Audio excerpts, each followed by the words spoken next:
my dad had been in World War II, and my mom said when he came home, he never talked about it. She would ask him questions, and he would just say, I don't want to talk about it. That he picked up their life where they left off, and they just went on.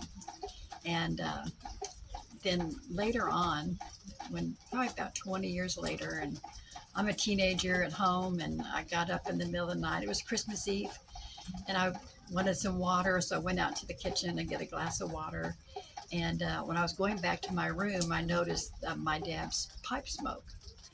And I looked in the living room, and he was sitting in his chair. I could tell by the smoke from the pipe coming up.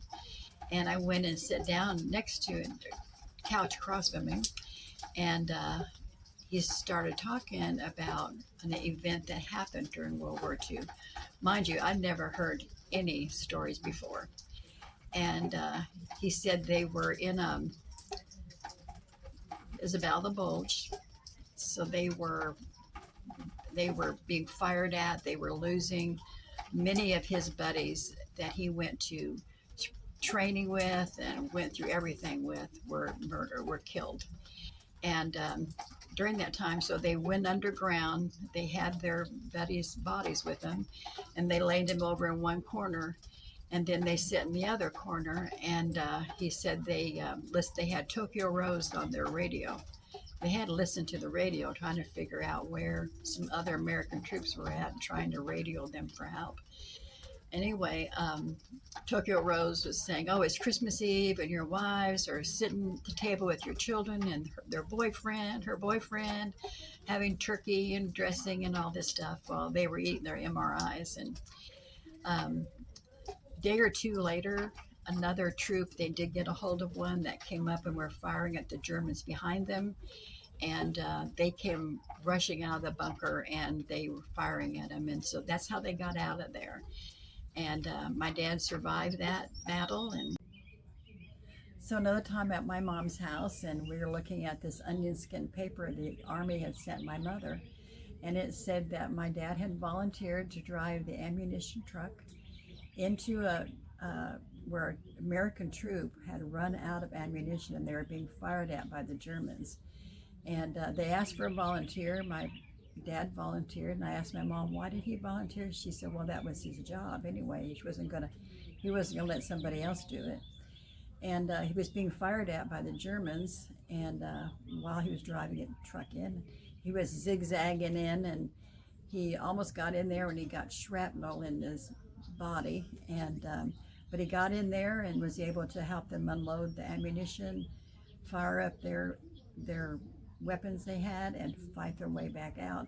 Meantime, his troop had gone around the back of them and was firing at them that way. So that is how they got out of there. But then after that, they sent him home to Oregon or Washington, maybe it was California, to have surgery there. My mom, who was in Seneca, flew up and stayed with him in the hospital the whole time he was there. And but he never got to go home. He went right back into the war.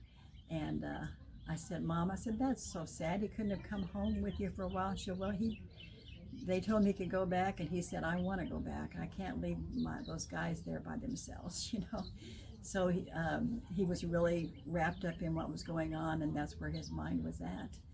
And when he got out of the war, wasn't until the war was ended in Europe, and they were coming home, and they were at an island off of Japan, and they went into Japan. I don't know if they must have stopped fighting then too. It's another story. But they went into a gift shop in the mainland there, and he saw these dishes that were made roses on there. Well, my mother's middle name was Rose. She was Rita Rose, and he loved those. It was a tea set, and he bought her this whole tea set. And she had it since then, and years later I borrowed it from her, and I was trying to give it back to her, and she said, that's okay, you can just keep it. And I'd had a party with some ladies the night before, probably like a Tupperware party, and they looked great in my hutch, and she said, they look really good there, you just keep them. And I still have them. Used them at my daughter's wedding for a tea reception we did for Barbie's wedding. And So they're very special to me. I gave one set to each Kathy and Karen, so they would have one. And but they're very special to me. And so my dad was not talking about World War II, like except for 20 years, and then he started talking mostly to my husband, not to me or any of the family members. But that's when he started having a hard time. That's when he started kind of drinking again, kind of silently. You know, he worked real hard every day and gave my mom his paycheck, but he was, you know, secretly kind of drinking, and so it's kind of what led to his early death at age of 50. And my mom had said that he learned to drink during the war because he never drank before that. He was his family was very religious. They're very Christians, and anyway, so it was kind of a sad ending. It was a sad time for all of us, but we had lots of good memories and a lot of good times with Dad. We had vacations. We had